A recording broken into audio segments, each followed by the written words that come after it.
Many readers and viewers recently were left wondering about a new piece of research.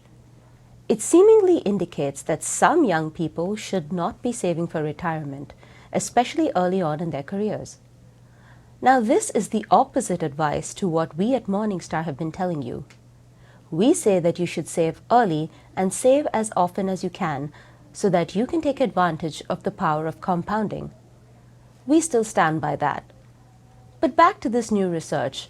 What it does do is point out that the life cycle model, which describes the spending and saving patterns of people over their entire lifetimes, does have its shortcomings. Morningstar's Associate Director of Retirement Studies, Spencer Look, is with us today. Spencer, thank you so much for being here today. Well, thanks for having me, Ruth. Happy to be here. So the first thing I want to ask is, should I stop saving? Good first question. I'll keep my response here brief. I don't think so. I think no. I think you should just keep saving for retirement. Many factors to consider, but no, I don't think you should stop. So let's talk about this life cycle model. How should young investors, mid-career investors, as well as soon-to-be retirees view it? Another good question. So the term life cycle model, this refers really to any model that kind of goes back or ties back to the theory of life cycle spending and saving. Another kind of term for this is the life cycle hypothesis. What this theory provides, it's a framework to guide investor decisions on spending, on saving, not only how much but also how to invest it. There's really a lot that the theory provides. I think one of the main takeaways from the theory is that investors prefer smooth spending patterns. Economists will call spending consumption. So this is the concept of consumption smoothing. You want to have smooth pattern over time. And I think, overall, it's a really powerful framework. We in the industry use it as kind of the underlying engine for a lot of analysis. And I think investors, really early stage, but even to later stage in their career should view it this way too. It's a very helpful framework to guide, with helpful insights. But I do think, should take the conclusions with a grain of salt sometimes.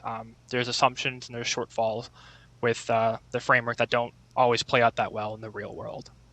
So what are some of these shortfalls? Knew you were going to ask that. Shortfalls, just like with any type of, economic model or asset pricing model, really anything in finance, there's assumptions that, don't play out that well or don't really make sense in the real world. I think, I guess the first one I'll talk through is an assumption that's made with the life cycle model that is used by the report or the paper that you referenced at the top, which I think is actually a very well written paper, by the way. But an assumption they make is that future salary growth is certain, and so what that means is if you're 25, with certainty that your salary will be 2 times what it is now when you're 40, for example. And in light of that assumption, I think their finding kind of makes sense. Where if you'll have a lot more disposable income, maybe it does make sense to spend everything now and then save later. The problem, though, with this assumption, of course, is that in the real world, your career arc, your salary growth is uncertain, and so that's one of the reasons we in the industry think it's prudent to save when you can. Another shortfall I think I'll highlight, which applies really to all life cycle models now, is the assumption that investors are rational. So another common assumption in financial literature, but definitely not one that is true in the real world. People have biases. You and me, we have biases that impacts our decision making.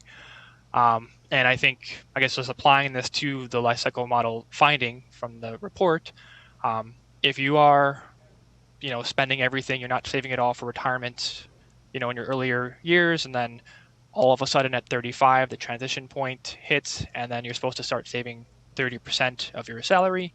That's a very hard transition or change to make. There's the concept of inertia. You're used to spending everything, and so that's just another way where an assumption that people can just transition and behave rationally may not may not play out that well in the real world. So, with that said, how should retirees or even young investors, mid-stage investors, how should they view savings for retirement? Another good question, Ruth.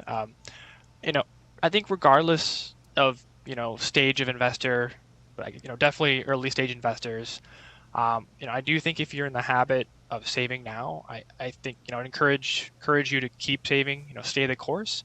And if you're not someone who's saving, I do recommend if financially able to do so, to save. Um, there's just a lot of uncertainty. I talked about, salary growth and how that could change, but there's also so many other aspects of, your lifestyle that could change with kids or other expenses, other things going on. And so in light of that, definitely recommend to save when you can and take advantage of, the power of compound interest to boost your wealth for your retirement. Great. Thank you so much for being here today, Spencer. Thank you so much for having me. For Morningstar, I'm Ruth Saldanha.